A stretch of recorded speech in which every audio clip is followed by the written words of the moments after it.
আল্লাহর এক বান্দা ছিল নামাজের সিজদায়।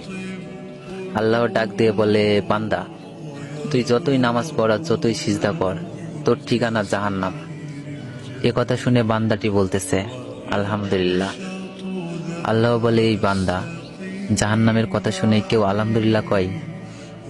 বান্দা বলে, আল্লাহ, জাহান্নামের মালিকও তুমি, জান্নাতের মালিকও তুমি। তুমি আল্লাহ যদি খুশি হয়ে আমাকে জাহান্নামও দাও, আমার আপত্তি করার কোনো অধিকার নেই। আল্লাহ বলতেছে, বান্দা, জাহান্নামে গেলে তুই পুড়ে যাবি, তোর কষ্ট হবে।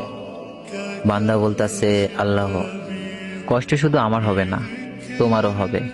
আল্লাহ বলে, বান্দা, তুই পুড়বি জাহান্নামে, আমার কষ্ট কেন হবে?